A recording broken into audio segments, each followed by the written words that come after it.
After tweeting on Christmas Day, tomorrow it's back to work, President Trump spent today on the golf course, the 110th day of his presidency that he has spent at one of his personally branded properties.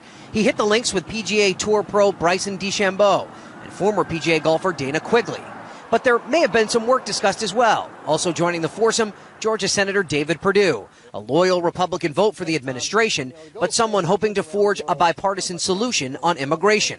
A solution that could prove to be more difficult after a New York Times story that quotes the president grumbling in an Oval Office meeting that immigrants from countries like Haiti, quote, all have AIDS, and that 40,000 immigrants from Nigeria would never, quote, go back to their huts.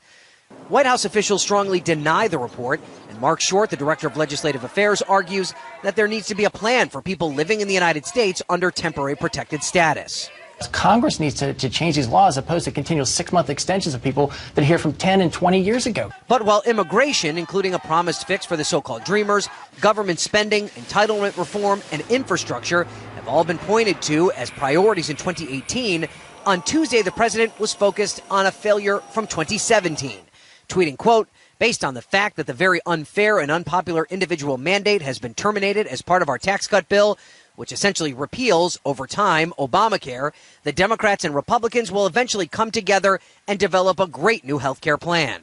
Republicans were unable to come up with a replacement to Obamacare, but as part of their new broad tax reform bill, they struck the individual mandate, which requires Americans to have health insurance or face a tax penalty.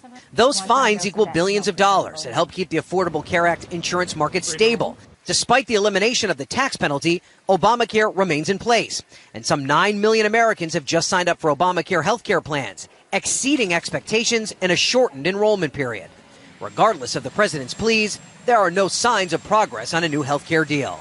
Instead of bragging about more Americans without health insurance, we should join every other major country on earth, guarantee health care to all people, and end the absurdity of paying twice as much per capita. And despite the sunny West Palm Beach skies, the president and his agenda remain under the cloud of the Mueller investigation, something Mr. Trump continues to attempt to discredit. Today on Twitter, he suggested that the dossier produced by a former British intelligence officer, which the president called a, quote, pile of garbage, was the basis for the special counsel's investigation. While the dossier has been used in the investigation, it is far from the entire basis of Mueller's inquiry.